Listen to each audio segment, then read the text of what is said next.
Hello friends, read एमिगोज में आपका स्वागत है। तो आज की इस वीडियो में हम लोग the cell structure and function का वन शॉट देखेंगे। एक ही लेक्चर में हम लोग इस चैप्टर को the cell structure and function को कंप्लीट सारे कॉन्सेप्ट्स को पढ़ेंगे, जिसमें हम लोग पढ़ेंगे सेल के बारे में, basic structure of cell, cell organelles, जितने भी सारे सेल ऑर्गेनेल्स हैं जैसे कि माइटोकॉन्ड्रिया हो गया, साइटोप्लाज्म तो उसका एरिना होता है, and cell membrane, nucleus, nucleus, chromosome, जितने भी सेल ऑर्गेनेल्स हैं एंड पार्ट्स ऑफ सेल हैं, उन सब चीज़ को हम लोग फंक्शंस देखेंगे उसके।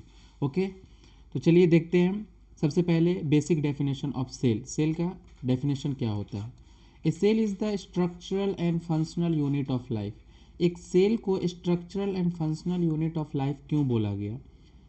क्योंकि जितनी भी चीज़ें हैं, ह्यूमन की बॉडी हो गई या फिर प्लांट्स हो गया, कुछ जो भी चीज़ है, लिविंग ऑर्गेनिज्म हो गए, वो सारे के सारे सेल से बने हैं।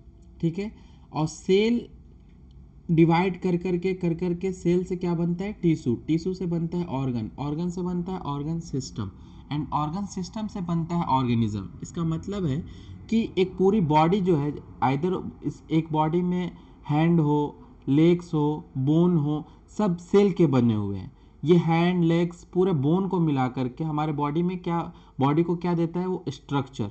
एंड जो भी प्रोसेस हो रहा है हमारे बॉडी में, आइदर वो रिप्रोडक्शन का हो, डाइजेशन का हो, ना रिस्पायरेशन का हो, एक्सचेंज ऑफ गैस का हो रहा है, एवरीथिंग, सब चीज़ किसके फंक्शन के थ्रू हो रहा है?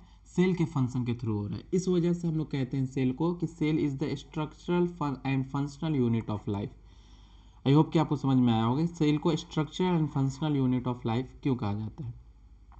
जितने भी एक्टिविटी होते हैं सेल के अंदर, उसके एक्टिविटी के ही कारण ऑर्गेनिज्म एक्टिविटी करता है। इसलिए लिखा हूँ, functions performed by an organism, जो भी फंक्शन परफॉर्म्ड होता है due to the activity of the cells in its body. Body के अंदर सेल्स में एक्टिविटी होता है, तभी जा कर के ऑर्गेनिज्म जो होता है वो फंक्शन परफॉर्म करता है। वो जो भी फंक्शन हो, चाहे वो आपका रेस्पायरेशन का फंक्शन हो, चाहे वो रेस्पायरेशन का फंक्शन हो, चाहे वो एक्सचेंज ऑफ गैस का हो, रिप्रोडक्शन का हो, डाइजेशन का हो, सारे के सारे फंक्शन सेल के एक्टिविटी यानी सेल के फंक्शन करने के बाद ही ऑर्गेनिज्म फंक्शन करता है। Okay, a cell can live independently on its own and perform all life cycle. तो अगर ये कहते हैं कि सेल एक structure and functional unit of life है, क्या एक सेल खुद इंडिपेंडेंट रह सकता है और सारे लाइफ के प्रोसेस कर सकता है? तो जी हाँ, बिल्कुल, एक सेल इंडिपेंडेंटली रह सकता है, यानी कि सिर्फ एक सेल उसके एग्जाम्पल्स हम लोग देखेंगे, जैसे पैरामीशियम हो गया, अमीबा हो गया, यूग्लिना हो गया, ये सब ऐसे ऑर्गेनिज्म हैं एक सेल से बने हुए होते हैं। ये सारे के सारे प्रोसेस करते हैं, चाहे वो रिप्रोडक्शन हो, चाहे वो एक्सक्रीशन हो, चाहे वो रिस्पायरेशन हो, चाहे वो डाइजेशन हो, सारे के सारे प्रोसेस एक ही सेल करता है। तो एक सेल इंडिपेंडेंट भी रह सकता है ना। एंड सेल को बिल्डिंग ब्लॉक्स ऑफ लाइफ भी कहते हैं, क्योंकि जो हम लोग की लाइफ है सेल से ही बना है, एक सेल से ही शुरू हुआ और इतनी पूरी बॉडी बनी है, तो इसलिए हम लोग इसको बिल्डिंग ब्लॉक्स ऑफ लाइफ भी कहते हैं सेल को, है ना।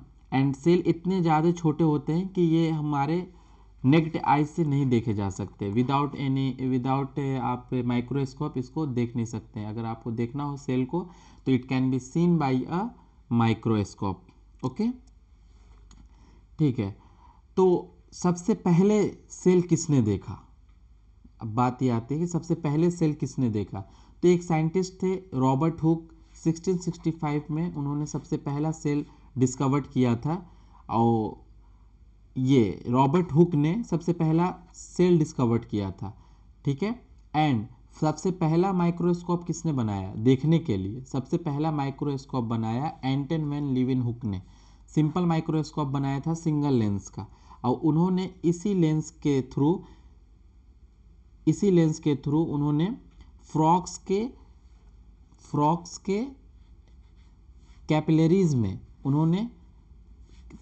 कैपिलरीज में जो ब्लड होते हैं, ब्लड के सेल्स को ऑब्जर्व किया था इसी सिंपल माइक्रोस्कोप से।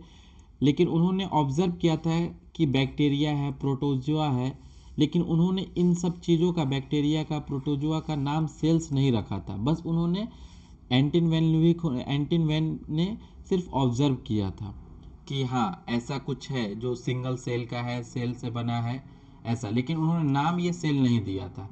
फर्दर क्या हुआ, फर्दर रॉबर्ट हुक ने फर्दर, ये जो मैंने पहला स्टेटमेंट लिखा है, रॉबर्ट हुक ने पहला ही सेल खोज किया था और इन्होंने ही नाम दिया था सेलुला और सेल।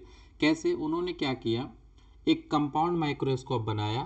कंपाउंड माइक्रोस्कोप उसे बोलते हैं जिसमें दो लेंस होता है, उसमें उसको बोलते हैं कंपाउंड माइक्रोस्कोप। और इससे उन्होंने क्या किया कि ट्री का कॉर्क लिया, कॉर्क बोलते हैं मतलब bark, cork is the outer layer of the bark of a tree. उन्होंने बार्क ऑफ ट्री लिया और माइक्रोस्कोप के अंडर में ऑब्जर्व किया। ये कुछ इस टाइप का बॉक्स लाइक स्ट्रक्चर उनको दिखा। ये देखिए पिक्चर में दिख रहा है, ये बॉक्स लाइक स्ट्रक्चर उन्होंने देखा। अब इसका नाम उन्होंने दिया था सेलुला, क्योंकि सेलुला जो है एक लैटिन वर्ड है, इसका मतलब होता है स्मॉल कंपार्टमेंट। सेलुला का मतलब होता है स्मॉल कंपार्टमेंट। छोटे छोटे बॉक्स उनको जब नजर आए ये, तो उन्होंने नाम दिया, किसने, रॉबर्ट हुक ने, कि ये सेलुला है। ये एक लैटिन वर्ड है जिसका मतलब होता है, इट मीन्स स्मॉल कंपार्टमेंट, ठीक है। एंड फर्दर इसी सेलुला का नाम सेल्स रखा गया, ठीक है। तो ये इंपॉर्टेंट है, रॉबर्ट हुक ने बार्क ऑफ ट्री लिया और उन्होंने ही नाम दिया था सेलुला। एंड सेलुला एक लैटिन वर्ड है जिसका मतलब होता है छोटे छोटे कंपार्टमेंट, ठीक है। एंड ऐसा नहीं है कि एक सेल है उससे बॉडी बनी है तो सेल हमेशा रहेगा, नहीं, सभी सेल का एक लाइफ स्पेन है, यानी कि वो कितने दिन तक लाइव रह सकता है, ठीक है। तो every cell has a life span, okay. All organism start their life as single cell. जितने भी ऑर्गेनिज्म है सिंगल सेल से ही लाइफ स्टार्ट होता है, चाहे वो ह्यूमन बीइंग हो, प्लांट हो, सभी का जो जीवन है, लाइफ है, वो आपका सिंगल सेल से ही शुरू होता है। And new cells arise from pre existing cells. बिल्कुल, एक सिंगल सेल डिवाइड करेगा तो फिर एक नया सेल बनेगा, फिर एक दूसरा सेल बनने के लिए इन दोनों को डिवाइड करना पड़ेगा, यानी कि इन दोनों सेल जो डिवाइड होकर बने, किससे बने, प्री एग्जिस्टिंग सेल से बने। इसीलिए ये बहुत ही इंपॉर्टेंट स्टेटमेंट है, every cell, new cells arise from pre existing cell. Rudolf Virchow ने बोला था, ये आप फर्दर क्लास में पढ़ेंगे। ये स्टेटमेंट किसी एक बॉटनिस्ट ने दिया था कि new cells arise from pre existing cell. जितने भी नए सेल्स होते हैं प्री एग्जिस्टिंग सेल से ही निकलते हैं, ओके। अब देख लेते हैं कि सेल के बाद क्या बनता है। तो एक छोटे छोटे सिंगल सेल को मिला करके जब इसका कॉम्बिनेशन होता है तो इससे टिश्यू बनता है, ठीक है। एंड इन टिश्यू के कॉम्बिनेशन से ऑर्गन बनता है, एंड पूरे ऑर्गन को मिला करके हम लोग ऑर्गन सिस्टम बोलते हैं। जैसे कि एग्जांपल लें ऑर्गन सिस्टम का, जैसे डाइजेस्टिव सिस्टम लीजिए, ठीक है। तो डाइजेस्टिव सिस्टम में बहुत सारे पार्ट्स हैं, जैसे आपका स्मॉल इंटेस्टाइन, एक ये ऑर्गन है, small intestine, large intestine and आपका पैनक्रियाज ये हो गया, लीवर, तो रेक्टम, ये सब सारी चीज़ों को मिला करके, इन सब ऑर्गन्स को मिला करके एक ऑर्गन सिस्टम बना जिसको हम लोगों ने नाम दिया डाइजेस्टिव सिस्टम। एंड ये सारे डाइजेस्टिव सिस्टम, जैसे कि आपका डाइजेस्टिव सिस्टम में आपका डाइजेशन के लिए डाइजेस्टिव सिस्टम हो गया, सांस लेने के लिए रेस्पिरेटरी सिस्टम हो गया, रिप्रोडक्शन के लिए रिप्रोडक्टिव सिस्टम हो गया, इन सबको मिला करके एक हमारा पूरा बॉडी बनता है जिसको हम लोग कहते हैं ऑर्गेनिज्म, ओके। तो अब आगे देखते हैं हम लोग। तो ये था हमारा सेल से बना टिश्यू, टिश्यू से बना ऑर्गन, ऑर्गन से बना ऑर्गेनिज्म, ओके। अब देखते हैं फर्दर कि अलग अलग ऑर्गेनिज्म में अलग अलग सेल्स पाए गए। जैसे किसी ऑर्गेनिज्म में बहुत सारे सेल्स हैं, ह्यूमन बीइंग को देख लो, इसमें बहुत सारे सेल हैं, स्किन सेल है ना, सारे अलग अलग पार्ट्स में अलग अलग तरह के सेल हैं ना। कुछ ऐसे ऑर्गेनिज्म हैं जिसमें सिर्फ एक सेल है। तो on the basis of cell present in an organism ना, तो सेल को फर्दर क्लासिफाई किया गया। पहला जो क्लासिफिकेशन हुआ एक ऐसे ऑर्गेनिज्म जिसमें एक सेल सिर्फ मौजूद है तो उसको बोला गया यूनिसेलुलर ऑर्गेनिज्म। सो क्या बोला गया? Unicellular organism, cell single celled organism. Any organism which have only one cell present in the body is called unicellular. Example याद रखना, बैक्टीरिया, अमीबा, पैरामीशियम, ये यूनिसेलुलर ऑर्गेनिज्म है। And multicellular organism, an organism which है मोर than one cell, एक cell से ज़्यादा cell अगर उसके बॉडी में है तो उसको हम लोग बोलेंगे मल्टी सेलुलर ऑर्गेनिज्म। जैसे आपका प्लांट हो गया, ह्यूमन हो गया, एनिमल्स हो गया, ये सब क्या है? सब मल्टी सेलुलर ऑर्गेनिज्म है। Okay, and one more important point कि an organism can have more than one type of cell in its body. बिल्कुल एक ऑर्गेनिज्म के बॉडी में एक से ज़्यादा सेल हो सकते हैं, है ना। जैसे ह्यूमन बींग्स हो गया, उसके अंदर ब्लड सेल्स है, स्किन सेल्स है, बोन सेल्स है, मसल सेल्स है। तो एक बॉडी में, एक ऑर्गेनिज्म में बहुत सारे सेल्स हो सकते हैं।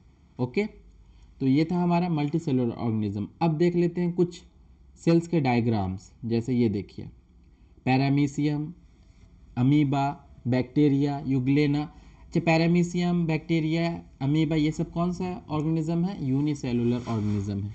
ये सब कौन सा है? Unicellular organism. Wait, unicellular organism. Okay, एक ही सेल ये सारे पूरे फंक्शन परफॉर्म करते हैं। इसके सारे पार्ट्स को हम लोग पढ़ेंगे किसी और चैप्टर में। ये हमारा बस आपको दिखाने के लिए है कि ये हमारा अमीबा है, ये पैरामीशियम है। पैरामीशियम देख रहे हैं, स्लीपर स्ट्रक्चर कहते हैं इसको, स्लिपरी टाइप। ये बैक्टीरिया है। ओके, जैसे देखो ये हमारा अमीबा है, तो अमीबा के अंदर आप देखेंगे चलने के लिए इसके पास सूडोपोडिया है ना। एंड खाने के लिए इसके पास फूड वैक्यूल है, ठीक है। ये अपने स्ट्रक्चर को चेंज करता है, मोबिलिटी करता है, ये सारे चीज़ एक ही सेल में कर लेता है। यूनिसेलुलर होने के बावजूद भी सारे लाइफ प्रोसेस परफॉर्म करता है। तो इसी को तो बोलते हैं कि एक सिंगल सेल इंडिपेंडेंट रह सकता है। ओके, ये हमारा यूग्लेना में एक फ्लैजला होता है जिसको मोबिलिटी प्रोवाइड करती है। एंड यूग्लेना हमारा फोटोसिंथेसिस भी परफॉर्म करता है। क्यों? थोड़ा कॉमन सेंस लगा, क्योंकि इसका रंग क्या होता है? ग्रीन कलर का होता है। तो ग्रीन कलर वाले चीज़ में कौन सा पिगमेंट होता है? क्लोरोफिल। क्लोरोफिल हेल्प करता है किस में? फोटोसिंथेसिस कराने में।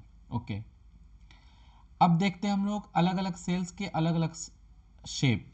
तो different types of cells and their cells shapes are found in an organism. बिल्कुल अलग अलग ऑर्गेनिज्म में अलग अलग तरह के टाइप्स एंड सेल्स पाए जाते हैं। जैसे सेल्स के शेप्स हो गए आपका इरेगुलर शेप, जैसे अमीबा और वाइट ब्लड सेल्स, ये इरेगुलर शेप के होते हैं।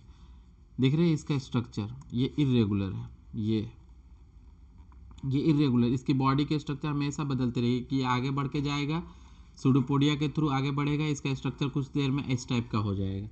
तो इसका मतलब इरेगुलर शेप है। वाइट ब्लड सेल्स भी इसका इरेगुलर शेप होता है। ये आपको मालूम है कि white blood cells immunity provide करती है। तो बॉडी में अगर कोई भी फॉरेन पार्टिकल चला गया तो तुरंत उसके पास जाना है इसको, क्योंकि ये अपनी बॉडी का शेप चेंज करेगा और किसी भी ब्लड में, किसी भी टिश्यू में ये घुस जाएगा। तो वाइट ब्लड सेल्स क्या होता है? इरेगुलर शेप का होता है। एंड कुछ सेल्स ओवल होते हैं, जैसे क्लाइमोडोमोनास। ये एग आपने देखा होगा, ऑस्ट्रिच का एग, एक ऑस्ट्रिच के एग में एक ही सेल होता है।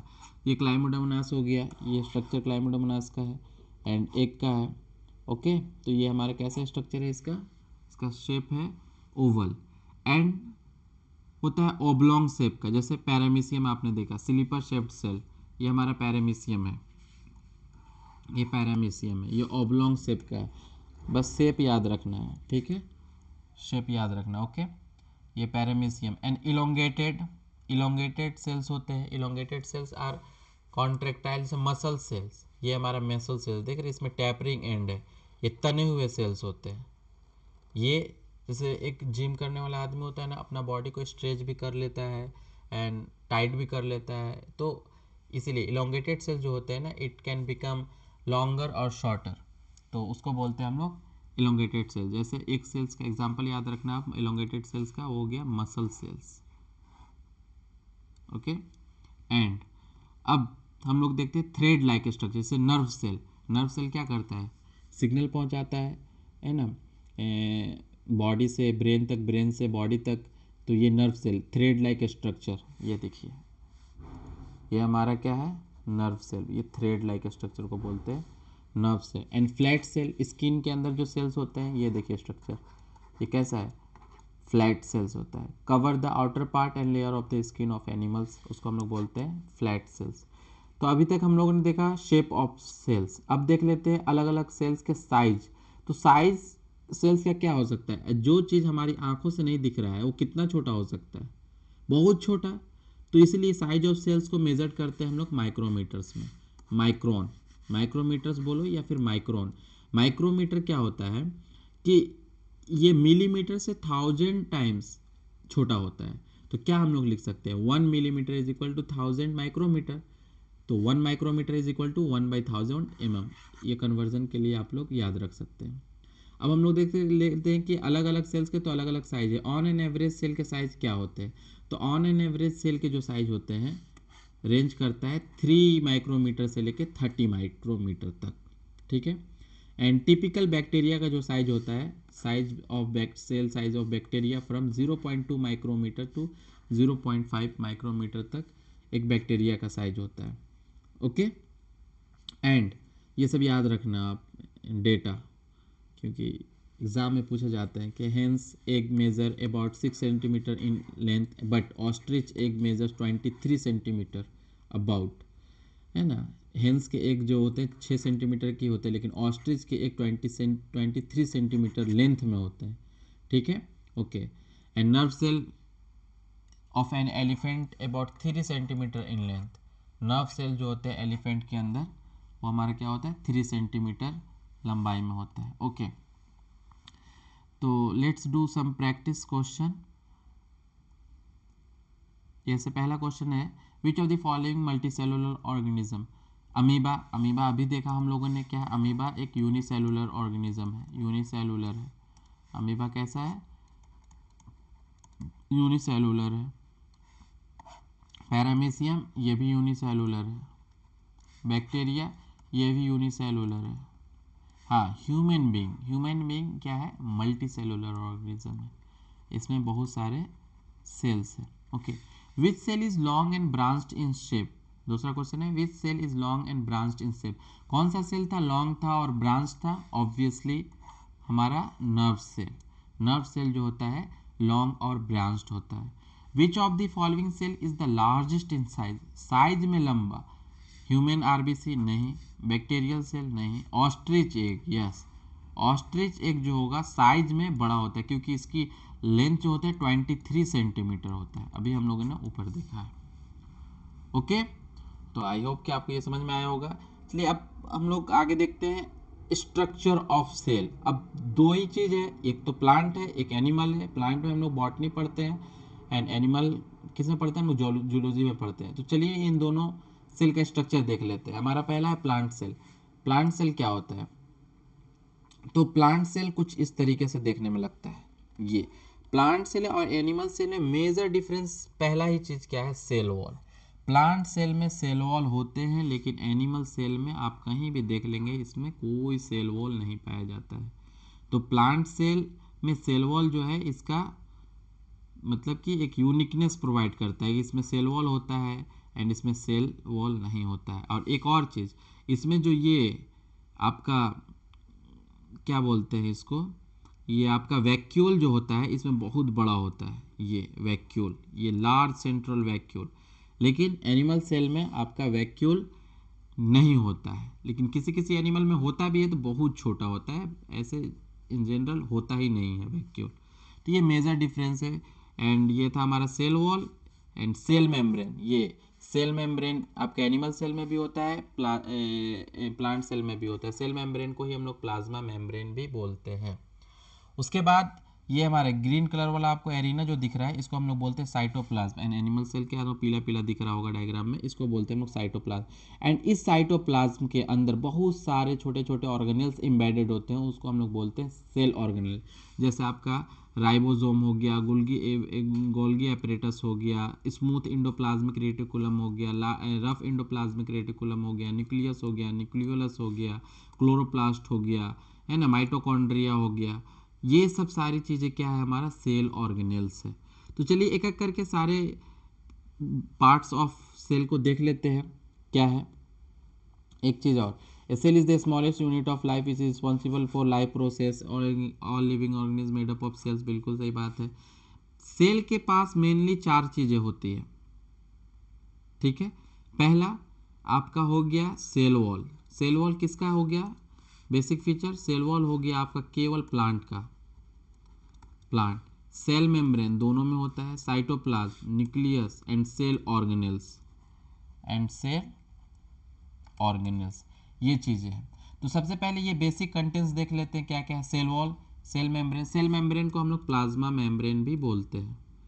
सेल मेम्ब्रेन को क्या बोलते हैं, सेल मेम्ब्रेन को हम लोग प्लाज्मा मेम्ब्रेन भी बोलते हैं। ओके, तो चलिए सबसे पहले देखते हैं हम लोग सेल मेम्ब्रेन क्या होता है। ओके, तो अभी हम लोगों ने ऊपर देखा ये स्ट्रक्चर, पीला वाला को हम लोगों ने क्या बोला, साइटोप्लाज्म, ये हमारा साइटोप्लाज्म है, एंड ये हमारा न्यूक्लियस है। तो ये साइटोप्लाज्म में न्यूक्लियस को मिला करके, ये साइटोप्लाज्म में न्यूक्लियस को मिला करके एक टर्म देते हैं जिसको हम लोग बोलते हैं प्रोटोप्लाज्म। ये हमारा क्या है, प्रोटोप्लाज्म। तो चलिए फटाफट इसके पार्ट्स का हम लोग देख लेते हैं।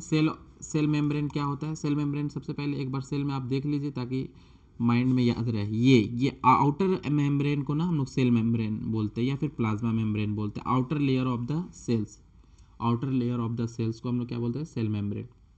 ये देखिए, cell membrane is the outer covering of animal cell, animal cell में पाए जाते हैं, एंड प्लांट सेल में भी सेल मेम्ब्रेन होता है, लेकिन प्लांट सेल में आउटर कवरिंग नहीं होता है। ये आउटर कवरिंग किसका होता है, एनिमल सेल का होता है। It is the thin delicate membrane present around every cell सभी सेल के बाहर पाए जाते हैं। It is the second layer और कवरिंग ऑफ प्लांट सेल, बिल्कुल प्लांट सेल में ये सेकेंड लेयर होता है, ठीक है। It is a selectively permeable membrane and allows only selective substance to pass through it. अगर कोई भी सेल के आसपास सामान आएगा जो भी अंदर कर जाने के लिए ट्राई करेगा, वो उसमें ये सिलेक्टिवली परमिएबल है, यानी कि हर किसी को ये अंदर नहीं जाने देता है। It protects the cell from injury, injury से भी सेल मेम्ब्रेन बचाता है। It gives definite shape to the cell, obvious सी बात है, अगर ये आउटर मेम्ब्रेन है तो ये हमारे सेल को डेफिनेट शेप भी प्रोवाइड करता है। तो ये था हमारा प्लाज्मा मेम्ब्रेन कहिए या फिर सेल मेम्ब्रेन। अब देख लेते हैं सेल वॉल। सेल वॉल एक ऐसा पार्ट्स है सेल का जो सिर्फ किसमें है, प्लांट सेल में है। एनिमल सेल में हमारा सेल मेम्ब्रेन, सेल वॉल नहीं होता है। तो cell wall only present in plant cell, not in animal cell, not in animal cell. It is the outer covering of the plant cell, लेकिन plasma membrane यानी cell wall outer covering किसका है, animal cell का, लेकिन cell wall जो है plant cell का outer covering है। It is the thick protective layer present around the cell wall, बिल्कुल ये थिक और प्रोटेक्टिव लेयर होता है, ऑब्वियस सी बात है, प्लांट का है तो रिजिड भी होगा, है ना, थिक होते हैं। It lies outside from plasma membrane, plasma membrane के बाहर होता है प्लांट सेल के केस में। प्लांट सेल में प्लाज्मा मेम्ब्रेन अंदर होता है, एंड उसके बाद जो होता है हमारा क्या होता है, ये हमारा सेल वॉल होता है, ठीक है। तो ये प्लाज्मा मेम्ब्रेन के बाहर हुआ, एंड ये भी सेल को क्या करता है, डेफिनेट शेप प्रोवाइड करता है। एंड ये इतने हार्ड होते हैं कि इसके वजह से सेल को मैकेनिकल स्ट्रेंथ एंड रिजिडिटी मिलती है। तो it provides rigidity and mechanical strength to the cell. It is freely permeable. अब अभी हम लोग ने देखा प्लाज्मा मेम्ब्रेन को। प्लाज्मा मेम्ब्रेन क्या था, प्लाज्मा मेम्ब्रेन जो था हमारा सिलेक्टिवली परमिएबल था, यानी कि हर किसी को वो अंदर नहीं जाने देता था। लेकिन विदाउट हिंड्रेंस आपका जो सेल वॉल है, किसी को भी कोई भी अंदर आए कोई भी जाए इसको कोई फर्क नहीं पड़ता है। तो it is freely permeable and allows a substance to move in and move out of cells without any hindrance. बिना किसी हिंड्रेंस के ये अंदर बाहर आते जाते रहते हैं, कोई भी सब्सटेंस हो गया, कोई भी ऑर्गेनेल्स हो गया। तो ये था हमारा सेल वॉल। अब देखते हैं हम लोग न्यूक्लियस। न्यूक्लियस क्या होता है, न्यूक्लियस जो है सेल का डायरेक्टर है, क्योंकि न्यूक्लियस से ही हर चीज़ रेगुलेट होती है। ये पूरे सेल पर कंट्रोल बनाए रहता है। जैसे हमारे ह्यूमन बीइंग हो गए, ह्यूमन बीइंग में ब्रेन जो होता है वो कंट्रोलर ऑफ द बॉडी होता है, पूरे बॉडी को कंट्रोल करके रखता है ब्रेन। उसी तरीके से सेल के अंदर डायरेक्टर ऑफ सेल न्यूक्लियस को बोला जाता है। तो ये इंपॉर्टेंट है, याद रखना कि डायरेक्टर ऑफ सेल न्यूक्लियस को बोला जाता है। It control centre of the cell, control centre of the cell. Oval and spherical shape के होते हैं, ये आपको स्ट्रक्चर दिख रहा है, ओवल एंड स्फेरिकल शेप होते हैं। And one more important thing is cell जो न्यूक्लियस का मेम्ब्रेन होता है ये डबल मेम्ब्रेन होता है, याद रखना, ये हमारा डबल मेम्ब्रेन स्ट्रक्चर होता है, डबल मेम्ब्रेन होता है, 2 लेयर, ये दिख रहा है आपको, ये 2 लेयर। तो और इसको हम लोग न्यूक्लियर मेम्ब्रेन भी बोलते हैं। Nuclear membrane includes a colourless dense fluid called nucleoplasm. जैसे जैसे एक सेल के अंदर जिसमें सारे ऑर्गेनेल्स एम्बेडेड होते हैं उसको बोलते हैं साइटोप्लाज्म, उसी तरीके से न्यूक्लियस के अंदर भी एक कलरलेस डेंस फ्लूइड पाया जाता है जिसको हम लोग बोलते हैं न्यूक्लियोप्लाज्म, ये न्यूक्लियोप्लाज्म। बाहर के मेम्ब्रेन को आउटर मेम्ब्रेन बोलते हैं, अंदर के मेम्ब्रेन को हम लोग इनर मेम्ब्रेन बोलते हैं, बस। एंड बीच में एक स्ट्रक्चर होता है, इसको याद रखना आप, जिसका नाम होता है न्यूक्लियोलस, जो कि न्यूक्लियस के अंदर होता है। एंड फर्दर ये देखिए, ये न्यूक्लियस के अंदर ये वायर लाइक जो आपको कॉम्प्लेक्स नेटवर्क स्ट्रक्चर दिख रहे हैं, ये क्या है? इसको हम लोग बोलते हैं बच्चों, इसको बोलते हैं क्रोमेटिन नेटवर्क, इसको बोलते हैं क्रोमेटिन नेटवर्क। यही क्रोमेटिन नेटवर्क जो होता है कंडेंस होकर क्रोमोसोम फॉर्म करता है। एंड क्रोमोसोम में क्या होता है? क्रोमोसोम को हम लोग बोलते हैं क्या? हेरिडिटी के लिए रिस्पॉन्सिबल होता है क्रोमोसोम। क्रोमोसोम के अंदर जीन्स होते हैं जो कि हेरिडिटी को एक जनरेशन से अगले जनरेशन तक ट्रांसफर करते हैं। तो इसके बारे में देख लेते हैं। तो it is the carrier of heredity from parents to their offspring. Offspring बोलते हैं बच्चे लोग को, जैसे कि एक गार्जियन है तो गार्जियन का जब बच्चा होगा तो उसको बोलेंगे ऑफस्प्रिंग। या किसी भी एनिमल्स का बच्चा होता है तो वो हो गया पेरेंट्स एंड उसका बच्चा हो गया ऑफस्प्रिंग। तो क्रोमोसोम के अंदर क्या होता है? जीन्स होते हैं जो कैरी करते हैं क्या, कि पेरेंट्स से जो कैरेक्टर्स है ऑफस्प्रिंग में जाए, तो वो सेल के क्रोमोसोम के थ्रू जाएगा। ठीक है, तो ये याद रखना आप क्या, कि कैरियर ऑफ हेरिडिटी, ये टर्म क्या, क्रोमोसोम के बारे में। It plays an important role in cell division, बिल्कुल सेल डिवीजन में भी ये इंपॉर्टेंट रोल प्ले करता है।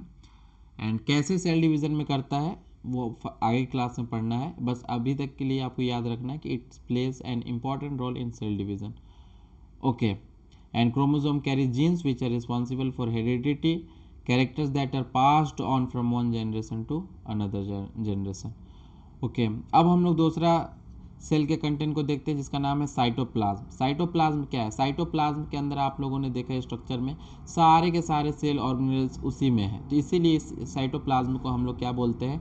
The house of the cell organelle. इसमें क्या है? सेल ऑर्गेनेल्स का घर है, यहीं पर सारे सेल ऑर्गेनेल्स रहते हैं, तो इसीलिए बोला जाता है इसको house of the cell organelles. The space between the cell और plasma membrane and the nucleus is filled by a clear fluid, इसको बोलते हैं क्या? साइटोप्लाज्म। ये हमारा सेल मेम्ब्रेन हो गया, उसके बाद ये न्यूक्लियस हो गया। तो अब यही बोला ना, जो चीज़ प्लाज्मा मेम्ब्रेन यानी कि ये हमारा सेल मेम्ब्रेन और न्यूक्लियस के बीच में फ्लूइड भरी होती है, डेंस एंड कलरलेस फ्लूइड, उसको ही हम लोग क्या बोलते हैं? Cytoplasm. It is a living and always in state of movement. ये लिविंग होता है और ये हमेशा घूमते रहता है। घूमता क्यों है? घूमेगा नहीं तो इसमें मॉलिक्यूल्स एंड न्यूट्रिशंस के विद इन डिस्ट्रीब्यूशन नहीं हो पाएगा, न्यूट्रिएंट्स का और भी चीज़ें जो भी है, केमिकल्स का। तो क्योंकि सारे के सारे केमिकल्स, बहुत सारे केमिकल्स रिएक्शन यहीं पर परफॉर्म होते हैं साइटोप्लाज्म में। तो many chemical reaction occur in cytoplasm. It helps in distribution of molecules and nutrients within cell and it helps in exchange of nutrients between different cell organelles. अलग अलग cell organelles के among ये क्या करता है? Nutrients को exchange करता है। तो बहुत ज़्यादा ही फंक्शन है इसका। Inside the cytoplasm all the functions of cells occurs. तो ये था हमारा साइटोप्लाज्म। अब देखते हैं, यहाँ से शुरू करते हैं सेल ऑर्गेनेल्स। सेल ऑर्गेनेल्स क्या होते हैं? These are the structure that are found embedded in cytoplasm. ये वो स्ट्रक्चर है जो कि साइटोप्लाज्म में पाए जाते हैं, एम्बेडेड होते हैं। Different types of cell organelles and found in cytoplasm. Cytoplasm में बहुत तरह के सेल ऑर्गेनेल्स होते हैं, जैसे एक एक करके सेल ऑर्गेनेल्स हम लोग पढ़ते हैं। जैसे माइटोकॉन्ड्रिया, पहला जो सेल ऑर्गेनेल्स हमारा है माइटोकॉन्ड्रिया। माइटोकॉन्ड्रिया क्या है? माइटोकॉन्ड्रिया सेल और ऐसा सेल ऑर्गेनेल है जहां पर होता है क्या है, सेलुलर रेस्पिरेशन। अब रेस्पिरेशन क्या होता है, जो भी फूड हम लोग खाते हैं उसके बाद वो फूड ऑक्सीजन के साथ रिएक्ट करके carbon dioxide plus water plus energy निकालता है, तो उसको को ही हम लोग बोलते हैं रेस्पिरेशन। तो ये प्रोसेस सेल के अंदर माइटोकॉन्ड्रिया कराती है, इसलिए सेल को हम लोग, माइटोकॉन्ड्रिया को हम लोग power house of the cell भी बोलते हैं। Power house of the cell किसको बोलते हैं, माइटोकॉन्ड्रिया को। These are double walled envelope, ये देखिए स्ट्रक्चर में दिख रहा होगा आपको, ये डबल वॉल्ड इन्वेलप होता है इसके अंदर। पहला ये आउटर मेम्ब्रेन हो गया, ये outer membrane and inner membrane finger like structure में फोल्डेड होता है, इसको हम लोग बोलते हैं क्या, क्रिस्टे। तो these are the double walled envelope where cellular respiration occurs to release energy. They may be spherical, shape के अकॉर्डिंग देखना चाहो तो rod shape and spherical shape भी हो सकते हैं माइटोकॉन्ड्रिया। एंड ये चीज़ हम लोग ने देख चुके हैं। It is double bonded membrane, two bonded membrane, पहला inner membrane and outer membrane, and inner and outer membrane के बीच में जो स्पेस होता है उसको बोलते हैं इंटर मेम्ब्रेन स्पेस। तो inner membrane is folded into finger like structure called cristae. बिल्कुल, इनर मेम्ब्रेन को हम लोग फिंगर लाइक स्ट्रक्चर में फोल्डेड देखा है जिसका नाम हम लोगों ने क्रिस्टे रखा है। एंड वन मोर थिंग कि mitochondria is the site of respiration and as well as ये क्या है, power house of the cell भी है, साइट ऑफ रेस्पिरेशन। अब रेस्पिरेशन क्या होता है, फूड प्लस ऑक्सीजन, फूड जो भी हम लोगों ने खाया, कार्बोहाइड्रेट्स, स्टार्च, जो भी हम लोगों ने खाया वो ऑक्सीजन के साथ रिएक्ट करके क्या देगा, कार्बन डाइऑक्साइड रिलीज करेगा, वाटर रिलीज करेगा, प्लस में एनर्जी रिलीज करेगा। एनर्जी जो रिलीज होता है यहाँ पर वो एटीपी के फॉर्म में होता है। एटीपी क्या होगा, एटीपी क्या होता है, एटीपी होता है एडिनोसाइन ट्राइफॉस्फेट। एटीपी का फुल फॉर्म होता है एडिनोसाइन ट्राइफॉस्फेट। इसको हम लोग क्या कहते हैं, करेंसी कहते हैं, एनर्जी करेंसी भी कहते हैं। एटीपी को क्या बोलते हैं, एनर्जी करेंसी। ओके, तो जो माइटोकॉन्ड्रिया एनर्जी रिलीज करती है वो एटीपी के फॉर्म में रिलीज करती है। तो अब चलिए हम लोग मूव करते हैं दूसरे सेल ऑर्गेनल्स के बारे में, जिसका नाम है एंडोप्लाज्मिक रेटिकुलम। एंडोप्लाज्मिक रेटिकुलम क्या होता है, ये सेल में जो साइटोप्लाज्म है, साइटोप्लाज्म में आप एक स्ट्रक्चर देखेंगे ट्यूब लाइक स्ट्रक्चर। ये देखिए, ये हमारा क्या है, ये हमारा सेल एंडोप्लाज्मिक रेटिकुलम। ये हमारा न्यूक्लियस हो गया, ये उसके बाद न्यूक्लियोलस हो गया। न्यूक्लियस एंड न्यूक्लियोलस से ये अटैच होता है, ये हमारा endoplasmic reticulum. And endoplasmic reticulum दो तरह के होते हैं, एक होता है स्मूथ, एक होता है रफ। अब स्मूथ एंडोप्लाज्मिक रेटिकुलम किसे कहते हैं एंड रफ एंडोप्लाज्मिक रेटिकुलम किसे कहते हैं। स्मूथ एंडोप्लाज्मिक रेटिकुलम उसे कहते हैं जिसके सरफेस पे राइबोसोम्स प्रेजेंट नहीं होते हैं। अब कहोगे कि सर ये राइबोसोम क्या है, अभी बताता हूँ मैं आपको राइबोसोम क्या है। ओके, सबसे पहले ये जान लीजिए कि जिस भी एंडोप्लाज्मिक रेटिकुलम के सरफेस पे ये राइबोसोम्स, ये पीला पीला स्ट्रक्चर आपको दिख रहा है, ये ग्रेन्यूल्स होते हैं ना। अगर ये नहीं होंगे तो उसको हम लोग बोलेंगे स्मूथ। जैसे कि ये हमारा एंडोप्लाज्मिक रेटिकुलम, इसके बॉडी पर कुछ नहीं है तो इसको बोलेंगे स्मूथ। एंड जिसके सरफेस पे ये होगा उसको बोलेंगे रफ एंडोप्लाज्मिक रेटिकुलम। ठीक है, तो ये दो तरह के आपका एंडोप्लाज्मिक रेटिकुलम होता है। There are two types of endoplasmic reticulum, one smooth endoplasmic reticulum जिसमें ribosome is not present on the surface of cell, and दूसरा rough endoplasmic reticulum, ribosome is present on the surface of endoplasmic reticulum. Okay, अब इसके function क्या है, rough endoplasmic के function क्या है, ठीक है। इट गिव्स, एंडोप्लाज्मिक रेटिकुलम के फंक्शन है, it gives rigidity to the cell, cell को रिजिडिटी प्रोवाइड करती है। It helps in the distribution of materials from one part to another part. अब सेल के अंदर ही बहुत सारी चीज़, क्योंकि एंडोप्लाज्मिक रेटिकुलम जो है बहुत सारी चीज़ें बनाती है, तो अब बनाने के लिए तो डिस्ट्रीब्यूशन भी तो करेगा ना, तो इसलिए it helps in the distribution of materials from one part to another part. It helps in making proteins. And ये प्रोटीन क्यों बनाता है, इसका मेन वजह है राइबोसोम। एंडोप्लाज्मिक रेटिकुलम प्रोटीन क्यों बनाता है, क्योंकि होता है इसके बॉडी के ऊपर राइबोसोम, एंड राइबोसोम को बोलते हैं दोस्त क्या, राइबोसोम को बोलते हैं प्रोटीन फैक्ट्री। ये राइबोसोम ऐसा जगह है जहां पर केवल प्रोटीन ही बनता है। तो ribosome are tiny dot structure found inside the cell, they help in making proteins. छोटे छोटे ग्रेन्यूल्स होते हैं जो कि प्रोटीन्स बनाते हैं। ये हमारे साइटोप्लाज्म में पाए जाते हैं। इसका लोकेशन देखा जाए तो लोकेशन दो जगह है, एक तो साइटोप्लाज्म में भी पाए जाते हैं और एक एंडोप्लाज्मिक रेटिकुलम के सरफेस पे पाए जाते हैं, जिसको हम लोग बोलते हैं रफ एंडोप्लाज्मिक रेटिकुलम। फंक्शन क्या है, make proteins which are need for growth and repair of body, body के ग्रोथ एंड रिपेयर के लिए प्रोटीन्स बहुत ज़रूरी है, तो राइबोसोम्स का ये हमारा फंक्शन हुआ। तो ये था हमारा राइबोसोम, जो कि हम लोगों ने देखा कि इसका फंक्शन क्या है, लोकेशन क्या है और ये खुद क्या होता है। ओके, तो अब हम लोग मूव करते हैं गोल्गी बॉडीज़ के ऊपर कि गोल्गी बॉडीज़ क्या होता है। तो Golgi bodies are flattened sacs found inside the cell. Golgi bodies एक फ्लैटेंड सेक्स है जो कि इस टाइप का स्ट्रक्चर होता है। ये देखिए, ये हमारा गोल्गी बॉडी है, ये हमारा क्या है, Golgi body, flattened sacs like structure, ये सेक लाइक स्ट्रक्चर दिख रहा है आपको। तो they help in packing and sending materials to different parts of cell. अलग अलग सेल्स के पार्ट्स में ये मटेरियल्स को सेंड करता है। तो इसको मिलता कहाँ से है, ये आपका एंडोप्लाज्मिक रेटिकुलम से ही अटैच होता है। एंडोप्लाज्मिक रेटिकुलम जो बनाता है इसको ट्रांसफर करता है गोल्गी बॉडीज़ को। तो ये बात याद रखना। हाँ, इसमें मैंने लिख भी दिया है आपका, function receives proteins and fats from endoplasmic reticulum and pack them properly, transport them to where they are needed, जहाँ ज़रूरत है वहाँ उसको ट्रांसपोर्ट करने के लिए। ठीक है, synthesis of cell wall in plant cell, इसका एक फंक्शन ये भी होता है कि जो हमारा आपका गोल्गी बॉडी होता है सेल वॉल में, प्लांट सेल में सेल वॉल का फॉर्मेशन कराता है। एंड ये अलग अलग तरह के एंजाइम्स भी एंड हार्मोन्स भी सिक्रेट्स करते हैं। तो ये था हमारा गोल्गी बॉडीज़। एंड अब हम लोग देखते हैं लाइजोजोम्स। लाइजोजोम्स क्या होता है, लाइजोजोम्स बोलते हैं suicidal bags of the cell.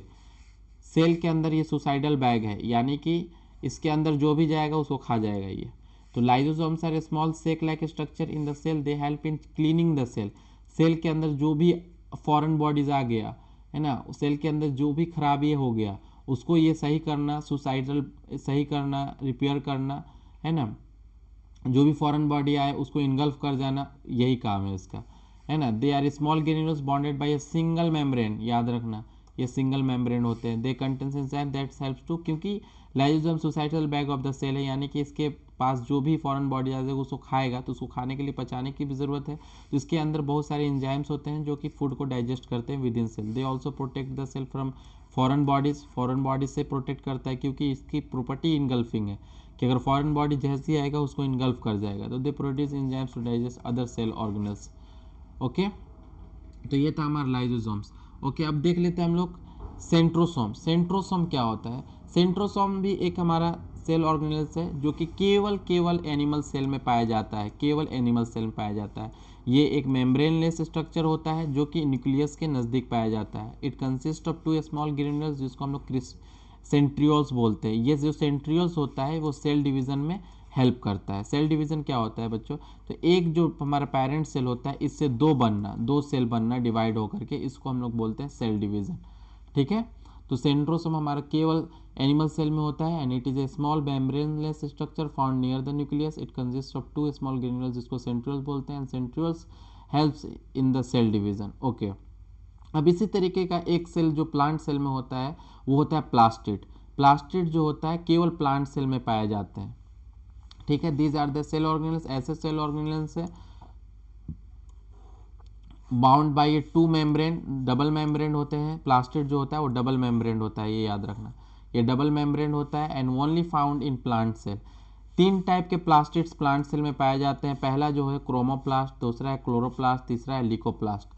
अब कहोगे ये क्रोमोप्लास्ट, क्लोरोप्लास्ट, लिकोप्लास्ट क्या है, तो क्रोमोप्लास्ट ऐसे सेल ऑर्गेनल्स होते हैं जो कि क्रोमोप्लास्ट जो ऐसे सेल ऑर्गेनल्स होते हैं जो कि प्लांट्स में फ्रूट्स या फ्लावर्स को ग्रीन कलर छोड़ा करके और दूसरा कलर प्रोवाइड करते हैं। जैसे अब हम लोगों ने सुना है कि ग्रीन कलर जो होता है प्लांट्स में वो क्लोरोफिल की वजह से होता है। ठीक है, तो और भी जो कलर होता है वो किसकी वजह से होता है, जैसे कि आम पका तो आम पका तो पीला हुआ, ठीक है ना। कोई कोई फ्लावर्स रेड कलर का होता है, जैसे रोज रेड कलर का होता है, पिंक कलर का भी होता है, सनफ्लावर येलो कलर का होता है। तो ये कलर कहाँ से आ रहा है, तो उसके अंदर सेल ऑर्गेनल्स के अंदर जो प्लास्टिड सेल है सेल उसके अंदर एक क्रोमोप्लास्ट होता है। ठीक है, क्रोमोप्लास्ट प्रोवाइड करता है अदर ग्रीन कलर को छोड़ा के जो भी कलर हो, जैसे रेड हो, ऑरेंज हो, येलो हो, फ्रूट्स एंड फ्लावर को क्रोमोप्लास्ट ही प्रोवाइड करता है।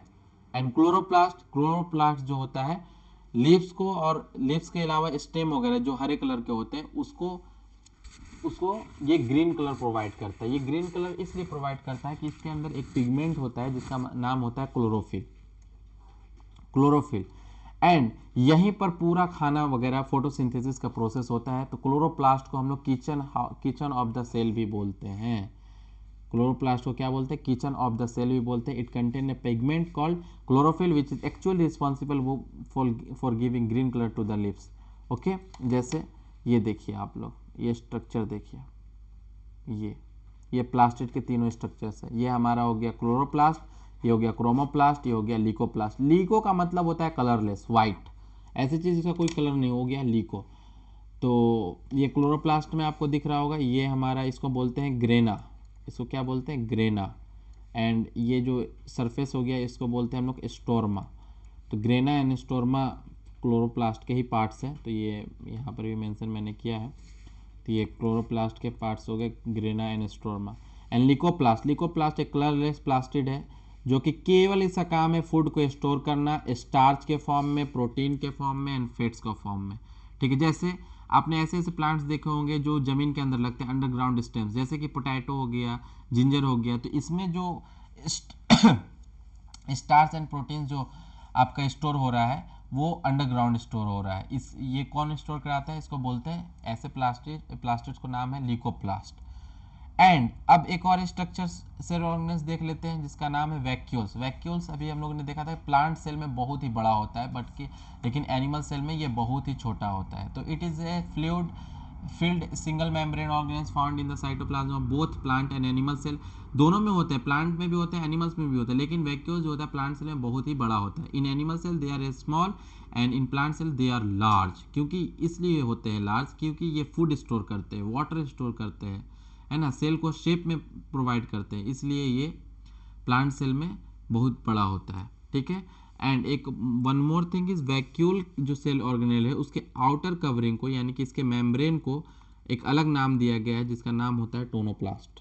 ये टोनोप्लास्ट जो नाम है इसका, वैक्यूल जो है एक मेम्ब्रेन से बाउंड होता है जिसका नाम होता है टोनोप्लास्ट। ओके, अब हम लोग देखते हैं प्लांट सेल और एनिमल सेल। तो अब तक हम लोग ने देख चुका है cell membrane and cell wall, cytoplasm, nucleus, ये सब सारी चीज़ देखी। उसके बाद सेल ऑर्गेनेल्स देखे, जितने भी सेल ऑर्गेनेल्स प्रेजेंट होते हैं एनिमल सेल में, प्लांट सेल में, सभी देखा। अब इसमें डिफरेंस देख लेते हैं क्या होता है प्लांट सेल में। सबसे पहला डिफरेंस तो ऑब्वियस सी बात है सेल वॉल होगा, क्योंकि प्लांट सेल में ही सेल वॉल पाए जाते हैं, एनिमल सेल में सेल वॉल एब्सेंट होते हैं। एंड प्लास्टिड ही प्लांट सेल में पाए जाते हैं, लेकिन प्लास्टिड एनिमल सेल में नहीं पाए जाते हैं। सेंट्रोसोम प्लांट सेल में नहीं पाए जाते हैं, लेकिन एनिमल सेल में सेंट्रोसोम पाए जाते हैं। एंड वैक्यूल अभी बताया, बहुत बड़ा प्लांट सेल में वैक्यूल पाया जाता है, एंड एनिमल सेल में अगर प्रेजेंट भी हुआ वैक्यूल तो बहुत ही छोटा होगा। तो अब हम लोग लास्ट टॉपिक देख लेते हैं इस चैप्टर का जिसका नाम है सेल डिवीजन। सेल डिवीजन क्या होता है? The process in which one cell divides into two new daughter cell is called cell division. यानी कि जब एक सेल दो सेल में कन्वर्ट होता है, दो डॉटर सेल्स में कन्वर्ट होता है, डिवाइड होता है, तो उसको हम लोग बोलते हैं सेल डिवीजन। ये देखिए, ये हमारा पेरेंट सेल हुआ, इसमें कुछ रेप्लिकेशन हुई, उसके बाद ये दो डॉटर सेल प्रोड्यूस हुए, इसको हम लोग बोलते हैं cell division. And cell division होने के लिए क्या रिक्वायरमेंट है? ग्रोथ होना चाहिए, डेवलपमेंट ऑफ द बॉडी होना चाहिए। ऑब्वियस सी बात है, अगर ग्रोथ नहीं होगा, डेवलपमेंट नहीं होगा तो सेल डिवाइड ही क्यों करेगा? जो चीज़ बढ़ेगा वही तो कटेगा ना। तो ये चीज़ें हैं कि it requires growth and development of body. Okay, I hope कि आप लोगों को समझ में आया होगा। तो ये था हमारा the cell structure and function का वन शॉट। तो till then keep learning, keep practice, see you in the next video. Thank you.